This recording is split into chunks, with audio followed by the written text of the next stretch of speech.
December 10, 2021, isang araw na ordinaryo para sa maraming Pilipino.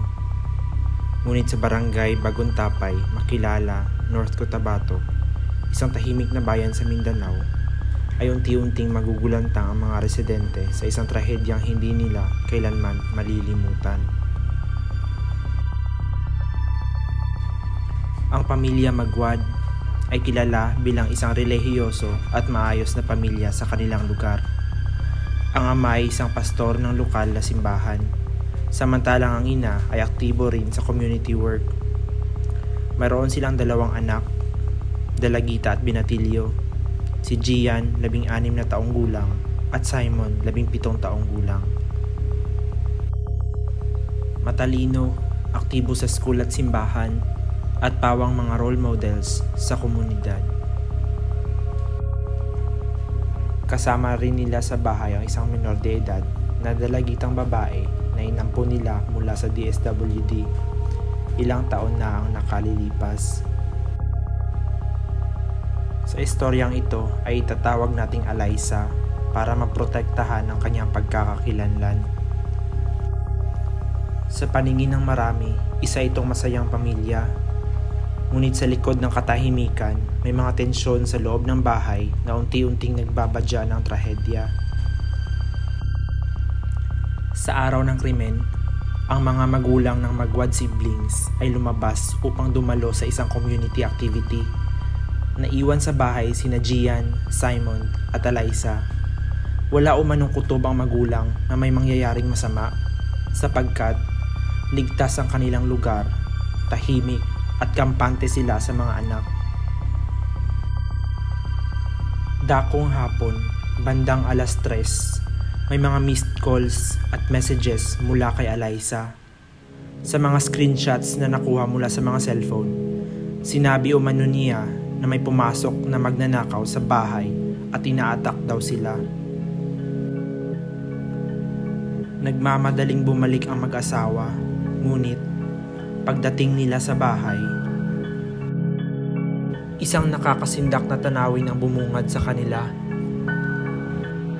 Sa loob ng bahay, duguan, sirang mga gamit, at sa sahig, natagpuan nila si Simon.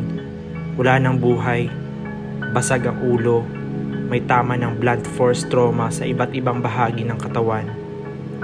Si Gian ay sa isang kwarto, duguan din, may mga saksak at tila ginamitan ng matalim na bagay.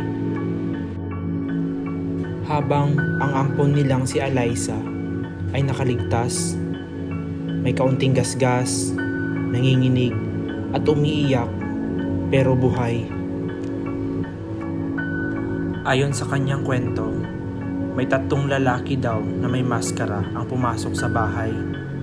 Nagtago daw siya sa isang kwarto at nag-lock habang pinapatay ang kanyang mga kapatid. Sa unang tingin, isa itong napakabrutal na kaso ng pagnanakaw at pagpatay. Ngunit, habang iniimbestigahan ng mga pulis ang bahay, may mga detalye na hindi tumutugma sa salaysay ni Alaysa. Una, walang forced entry. Walang basag na bintana, walang sirang pintuan, walang ebidensya ng panlalaban mula sa labas.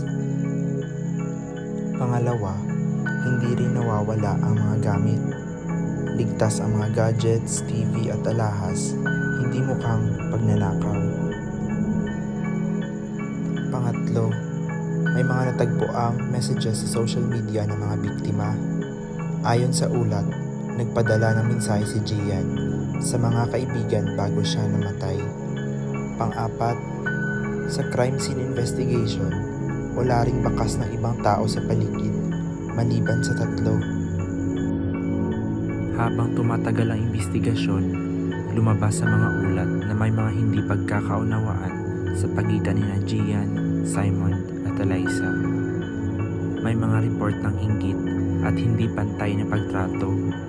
May mga salitang naiulat mula sa ilang messages ni Alaysa sa kaibigan na, "Pagod na akong palaging ako ang masama. Wala na silang ginawa kundi pagbawalan ako."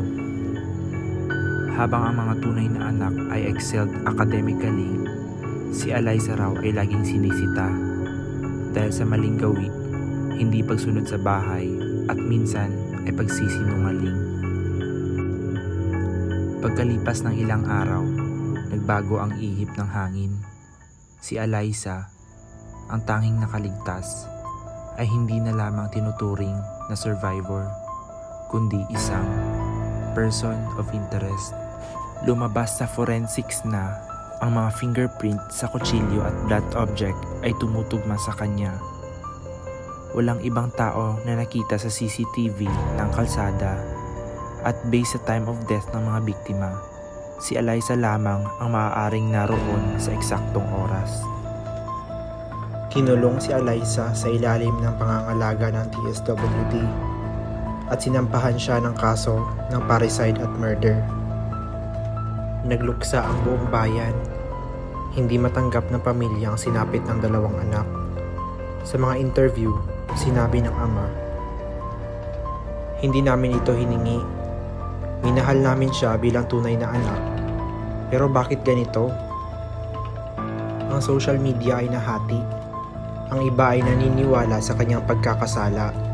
Ang iba ay naniniwala na baka may mas malalim pang dahilan.